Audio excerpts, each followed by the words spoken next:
রাধে কৃষ্ণ বন্ধুরা, কেমন আছেন আপনারা? আশা করি সবাই ভালো আছেন। আজকে আবার একটা নতুন ভিডিও নিয়ে হাজির হয়ে গেছি। ভিডিওটি শেষ অবধি দেখার অনুরোধ রইল। আজকের গল্প প্রভাত কুমার মুখোপাধ্যায়ের নতুন বউ। আজকে গল্পের দ্বিতীয় পর্ব। রাত্রি 8টার পর মুখোপাধ্যায় লাঠি ও লণ্ঠন হস্তে দত্তভবনে আসিয়া দেখিলেন বৈঠকখানা শূন্য।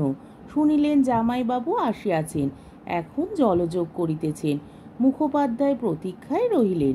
কিয়ৎক্ষণ পরে স্বজামাতা দত্ত মহাশয় প্রবেশ করিলেন। কি বাবা বসন্ত, ভালো আছো তো বলিয়া মুখোপাধ্যায় সসম্ভ্রমে উঠিয়া দাঁড়াইলেন। আজ্ঞে হ্যাঁ, ভালো আছি কাকা বলিয়া জামাতা মুখোপাধ্যায়কে প্রণাম করিলেন। সকলে বসিলে মুখোপাধ্যায় বলিলেন, তোমার ভালো চাকরি হয়েছে। তোমার শ্বশুরের কাছে শুনে বড়ই সুখী হলাম বাবাজি। সে দালালি ফালালি ছেড়ে দিয়েছ, ভালোই করেছো। তোমরা শিক্ষিত লোক, ওই সব উচ্চবৃত্তি কি তোমাদের পোষায়? তা কোন অফিসে চাকরি হলো? আগে ইংলিশম্যান অফিসে। কিসের কারবার তাদের? ইংলিশম্যান খবরের কাগজ, সাহেবদের কাগজ, খুব প্রতিপত্তি, বড় কাগজ। বড় বড় ইংরেজ কর্মচারীরা, জজ, ম্যাজিস্ট্রেট, কমিশনার সাহেবরা পর্যন্ত বেনামিতে তাতে প্রবন্ধ লেখেন। মুখোপাধ্যায় বলিলেন, বটে, মস্ত কাগজ তাহলে। অনেক সব বাঙালি সেখানে চাকরি করে বোধ হয়। বিস্তর। কত মাইনে সব? তা ঠিক কি ঠিক আছে? 30, 40, 50, 100, 200, যার যেমন পদ। মুখোপাধ্যায় বলিলেন, বটে, তোমার পদটি তাহলে বড় পদই বলতে হবে। তুমি যদি আমার একটা উপকার করো বাবা। কি বলুন? আমার মেজ ছেলেটা, তাকে তুমি দেখেছ, গেল বছর ম্যাট্রিক ফেল করলে। কত করে বললাম, ওরে আর 1 বছর পর, ওরে আর 1 বছর পর, তা সে কিছুতেই শুনলে না। সে অবধি বাড়িতেই বসে আছে। গায়ের যত সব বকাটে ছেলের সঙ্গেই তার মেলামেশা। ফুলুট বাজায়, থিয়েটার করে, এসব নিয়ে আছে।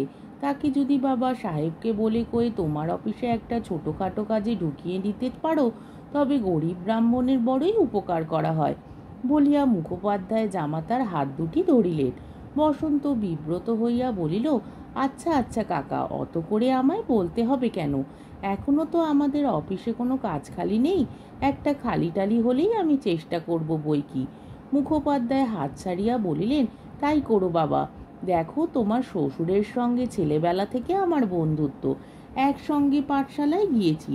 সেই সময় থেকে দুজনে আমরা হরিহর আত্মা বললেই হয়। তোমার উপর তোমার শ্বশুরের যদি কোনো দাবি থাকে, তবে আমারও সেই দাবি আছে যেন। বসন্ত বলিল, আজ্ঞে সে তো ঠিক। তাহার পর অন্যান্য কথাবার্তা চলিতে লাগিল। কোথায় বাড়ি ভাড়া লইয়াছে, কিরূপ বাড়ি, অফিস হইতে কত দূর ইত্যাদি। ক্রমে রাত্রি অধিক হয় দেখিয়া মুখোপাধ্যায় বিদায় গ্রহণ করিলেন। বসন্তকে তাহার শ্বশ্রু ঠাকুরানী ডাকিয়া পাঠাইলেন। সে অন্তঃপুর মধ্যে প্রবেশ করিল। পরদিন বসন্ত উঠিয়া মুখ হাত ধুইয়া চা পান করিতেছে। এমন সময় তাহার শাশুড়ি ঠাকুরানী আসিয়া আধ ঘোমটা দিয়া নিকটে দাঁড়াইয়া বলিলেন, হ্যাঁ বাবা, নির্মলের কাছে একটা কথা শুনে যে আমার বড় ভাবনা হচ্ছে। বসন্ত কইল, কি কথা মা? তোমার অফিস নাকি রাত্রিরে? হ্যাঁ মা, তাই বটে। সকালবেলা আমাদের খবরের কাগজ বেরোয় কি না, তাই রাত 9টা-10টার সময় আমায় অফিসে যেতে হয়। সারা রাত সেখানে থাকতে হয়।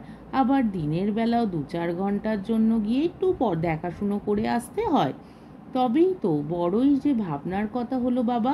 তুমি নাকি নির্মলাকে বলেছ যে দিনরাত থাকবার জন্য একটা জি ঠিক করে রেখেছি, সেই তোমায় রাত্রে আগলাবে, তোমার ভয় কি? কিন্তু নির্মলা যে মোটেই সাহস পাচ্ছে না বাবা। বিদেশ বিভুঁই, তাই ছেলে মানুষ, সারা রাত বাড়িতে একটা পুরুষ মানুষ থাকবে না। অসুখ বিসুখ আছে, দায় বিপদ আছে, অফিস থেকে তোমায় যদি ডেকে আনতে হয় তো কে যাবে বলো দেখি? নির্মলা তো ভেবে সারা হয়ে যাচ্ছে। কর্তাও শুনে মাথায় হাত দিয়ে বসে পড়েছেন। বসন্ত বলিল, সেজন্য কোনো ভাবনা নেই মা। আমি যে বাড়িটা নিয়েছি সেটা একটা বড় বাড়ির আধখানা অংশ। এক অংশে বাড়িওয়ালা সপরিবারে বাস করেন, এক অংশ ভাড়া দিয়েছেন। অবশ্য 2 অংশই আলাদা আলাদা। সদর দরজা, কল, পায়খানা সবই আলাদা। 2 বাড়ির একতলায় দোতলায় মাঝের দরজা জানলা আছে। সেই দরজা খুললেই 2 বাড়ির মেয়েদের স্বচ্ছন্দে যাতায়াত চলতে পারে। বাড়িওয়ালা বাবুটি প্রবীণ বয়স, অতি ভদ্রলোক। তিনি আমায় বলেছেন, কোনো ভাবনা নেই তোমার। আমরা রয়েছি, দেখবো শুনবো যখন যা দরকার। এই সময় দত্ত মহাশয় আসিয়া সেখানে দাঁড়াইলেন। বলিলেন, বাবা বসন্ত, এক কাজ করো তুমি, দিনরাত্রি ঝি রেখেছ, বেশ, সেও থাক, রামাকেও তুমি সঙ্গে নিয়ে যাও। রামা নির্মলাকে কোলে পিঠে করে মানুষ করেছে। বাড়িতে ও থাকলে নির্মলার কোনো ভয় থাকবে না, আমরাও নিশ্চিন্ত থাকতে পারবো। বসন্ত বলিল, রামাকে নিয়ে যেতে বলছেন? তাহলে দত্ত মহাশয় বুঝিলেন রামাকে লইয়া যাইতে জামাতার তেমন ইচ্ছা নাই। বলিলেন, তুমি কেন দোমনা হচ্ছ তা আমি বুঝতে পারছি। অবশ্য এখন তোমার অল্প বেতন, তাই কলকাতার খরচ পেরে উঠবে কিনা তাই ভাবছো তো? রামাকে কেবল দুটি দুটি খেতে দিও, ও মাইনে যেমন এখান থেকে পায় তেমনই পাবে। আর দুমত করো না বাবা, ওকে সঙ্গে নিয়ে যাও, ওর দ্বারা তোমার অনেক উপকার হবে। বসন্ত, আজ্ঞে, আপনি যখন আদেশ করছেন তখন ওকে নিয়েই যাব। বেলা 2টোর পর বসন্ত যাত্রা করিল। 3টের সময় ট্রেন। দত্ত মহাশয় স্টেশনে গিয়া কন্যা জামাতাকে গাড়িতে তুলিয়া দিলেন। হারান মুখুজ্জেও সঙ্গে গিয়েছিলেন। ট্রেন ছাড়িবার সময় বসন্তকে তিনি গতদিনের আবেদনের কথাটি স্মরণ করাইয়া দিলেন। নির্মলা কলকাতার বাসায় প্রবেশ করিয়া দেখিল বাড়িখানা ছোট হইলেও সুন্দর সুসজ্জিত। দ্বিতলে 2খানি মাত্র ঘর, কিন্তু ঘরগুলি বেশ বড় বড়। দেয়ালগুলি সুন্দর পেন্টিং করা, মেঝেগুলিতে চকচকে সাদা কালো মার্বেল পাথরের টালি বসানো। ধবধবে নেটের মশারিযুক্ত 2খানি হগ্নি পালিশ পালঙ্ক পাশাপাশি রক্ষিত। ভালো ভালো চেয়ার টেবিল রহিয়াছে। দেয়ালে মানুষ সমান 2খানা বড় বড় বেলোয়ারি আরশি টাঙানো। উভয় কক্ষে বিদ্যুৎ বাতি ঝুলিতেছে। জানলা দরজাগুলিতে চিকনের কার্টেন দেওয়া। একতলার ঘরগুলিও বেশ সুপরিসর, আলো বাতাস যথেষ্ট। সুন্দর একটি স্নানের ঘর, তার শুধু মেঝেতে নয়, আধখানা দেয়াল পর্যন্ত মার্বেল টালি বসানো। কলকাতাবাসী ওয়াকিবহাল কেউ এই বাড়িখানি দেখিলে বলিত, পাগল নাকি, এই বাড়ির ভাড়া 50 টাকা। কিন্তু নির্মলা বা রামার নিকট ভাড়ার এই অসঙ্গতি ধরা পড়িল না। তবে আসবাবগুলি দেখিয়া নির্মলা বলিল, হ্যাঁ গা, এইসব তুমি কিনেছ? এসব তো দামি দামি জিনিস, অনেক টাকার জিনিস। বসন্ত হাসিয়া বলিল, এসব একটাও আমার নয়, আমি এত টাকা কোথায় পাবো? কার তবে এসব? বাড়িওয়ালার? না, আমাদের অফিসের বড় সাহেব সেদিন বিলেত গেলেন কি না, 1 বছরের ছুটি নিয়েছেন তিনি।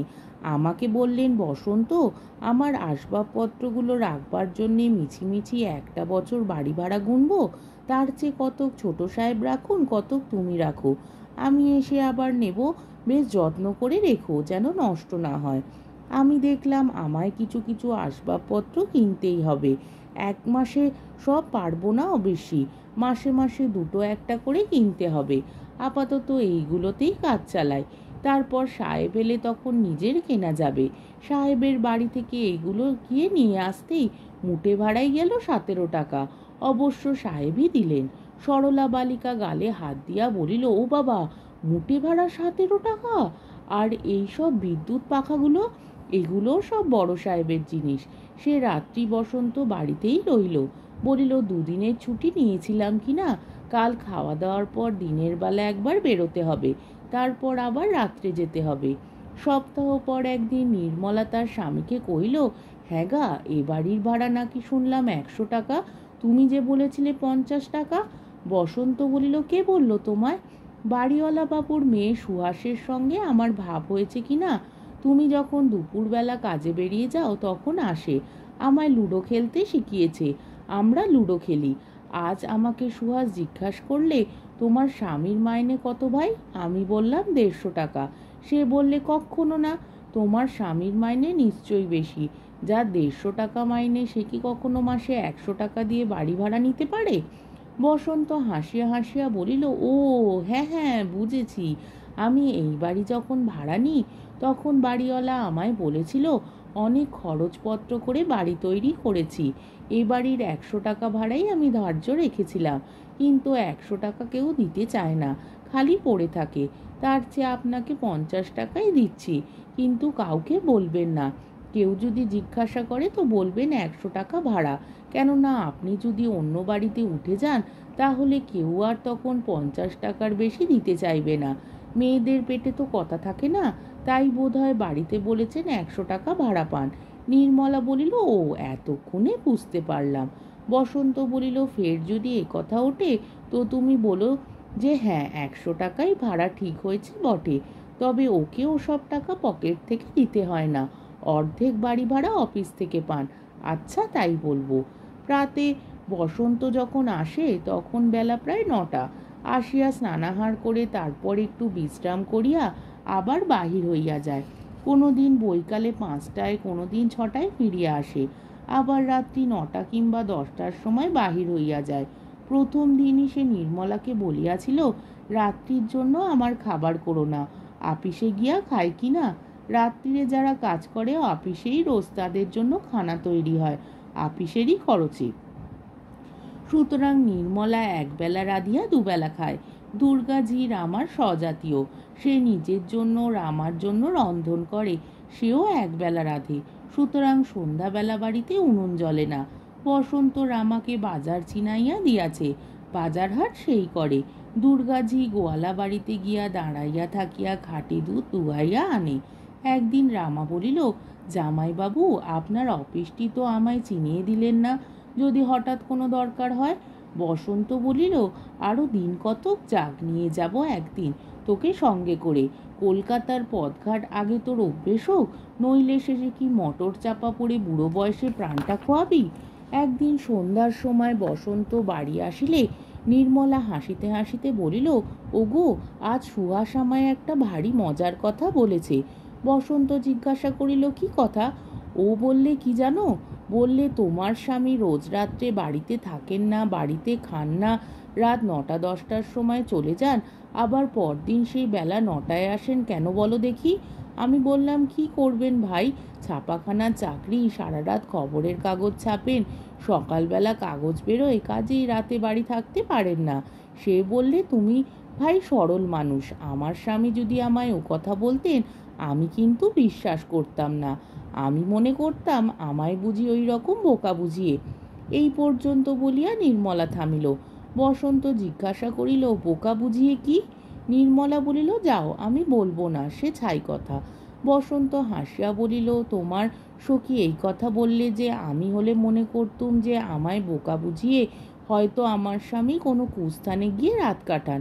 নির্মলা হাসিতে হাসিতে বলিল, হ্যাঁ তাই, তবে এমন রূঢ়ভাবে বলেনি, বলেছিল অন্য কোথাও হাওয়া খেতে যান। প্রথমে তো আমি হাওয়া খাওয়া মানেই বুঝতে পারিনি, শেষে সে বললে, তুমি কিন্তু ইশারাতেই বুঝতে পেরেছ। তোমার খুব বুদ্ধি কিন্তু। বসন্ত হাসিতে লাগিল, বলিল, সুহাস আর কতদিন বাপের বাড়ি থাকবে? পুজো পর্যন্ত। পুজোর সময় ওর বর আসবে, পুজোর পর ওকে নিয়ে আবার পশ্চিমে চলে যাবে। ইহার কয়েকদিন পর একদিন বসন্ত আসিয়া বলিল, হ্যাঁ গা, তুমি ভ্রান্তিবিলাস পড়েছ? হ্যাঁ পড়েছি, তুমি তো সে বই কিনে বাপের বাড়িতে আমায় দিয়ে এসেছিলে, কেন? বসন্ত বলিল, আচ্ছা, কাল বেলা 2টোর সময় আমি কোথায় ছিলাম? কেন, তুমি এইখানে শুয়ে ঘুমোচ্ছিলে। কাল সারাদিন আমি একবারও বেরিয়েছিলাম বাড়ি থেকে? না, সেই রাত 9টার সময় তো অফিসে গেলে। এ কথা কেন জিজ্ঞাসা করছো গা? একটি ভারী মজা হয়েছে। আজ দুপুরের পর আমি অফিসে গেলে একজন আমায় বললে, কাল বেলা 2টোর সময় মোটরে চড়ে আপনি কোথায় যাচ্ছিলেন? আমি বললাম, কই, আমি তো কোথাও যাইনি, আমি তো কাল সারাদিন বাড়িতেই ছিলাম। সে বললে, বিলক্ষণ, আপনি একখানা হলদে রঙের মোটরে চড়ে হ্যারিসন রোড দিয়ে যাচ্ছিলেন, একজন বুড়ো মতো লোক আপনার পাশে বসেছিল, আর আপনি বলছেন আমি যাইনি। আমি বললাম, নিশ্চয়ই আমি নয়, তাহলে আমার মতো চেহারার অন্য কাউকে আপনি দেখেছেন। সে কিছুতেই আমার কথা বিশ্বাস করলে না, বললে, না, নিশ্চয়ই আপনি, ঠিক আপনার চেহারা, এই রকম পাঞ্জাবি গায়ে, চাদর এই রকম মুখে খুলে গায়ে জড়ানো, আপনি ভিন্ন অন্য কেউ হতেই পারে না, ঠিক ভ্রান্তিবিলাস নয়। নির্মলা বলিল, হ্যাঁ তাই তো, ভারী আশ্চর্য তো। কয়েকদিন পর নির্মলা একদিন সন্ধ্যাবেলা স্বামীকে বলিল, হ্যাঁ গা, তুমি অফিস থেকে অন্য কোথাও গিয়েছিলে কি? বসন্ত বলিল, না, কেন বলো দেখি। সুহাসের মুখে শুনলাম আজ তার বাবা দেখেছেন একখানা হলদে মোটরে চড়ে তুমি হাওড়া স্টেশনের দিকে যাচ্ছ। বসন্ত কিয়ৎক্ষণ নীরব থাকিয়া বলিল, তাই তো, ভারী মুশকিল হলো যে, নিশ্চয়ই সেই লোকটা। আচ্ছা, আমি বাড়ি না থাকার সময় সেই লোকটা এসে তোমায় যদি ডাকে তুমি তো তাহলে স্বচ্ছন্দে তার সঙ্গে চলে যাবে। নির্মলা শিহরিয়া উঠিয়া বলিল, রক্ষে করো। বসন্ত বলিল, কেন, মন্দ কি? গরিব স্বামীর পরিবর্তে ধনী স্বামী পাবে, মস্ত মোটরে চড়ে চলে যাবে, আমি বেচারি ফ্যাল ফ্যাল করে চেয়ে থাকবো। নির্মলা বলিল, দেখো, ফের যদি ওই সব অকথা কুকথা আমায় বলবে, তাহলে তোমার সঙ্গে আমি আর কথাই কইব না। দেখিতে দেখিতে আশ্বিন মাস আসিয়া পড়িল। সুহাসিনীর স্বামী পশ্চিম হইতে আসিলেন। তিনি বসন্তের সমবয়সী। দুইজনে আলাপ পরিচয় হইল। আজকের পর্বটি এখানেই শেষ হলো। আমার ভিডিওটি যদি আপনাদের ভালো লেগে থাকে, তাহলে আমাকে কমেন্টের মাধ্যমে আপনাদের মূল্যবান মতামত অবশ্যই জানাবেন এবং আমার ভিডিওটিকে লাইক ও শেয়ার করার ও আমার চ্যানেলটিকে সাবস্ক্রাইব করারও অনুরোধ রইল। তাহলে আজকের ভিডিওটা এই অবধি। পরের দিন আবার এই গল্পেরই তৃতীয় পর্ব বা শেষ পর্ব নিয়ে হাজির হয়ে যাব। ততক্ষণ পর্যন্ত আপনারা সবাই ভালো থাকবেন, সুস্থ থাকবেন, সাবধানে থাকবেন এবং আমার ভিডিওটি দেখতে থাকবেন। তাহলে আজকে আসি। রাধে কৃষ্ণ।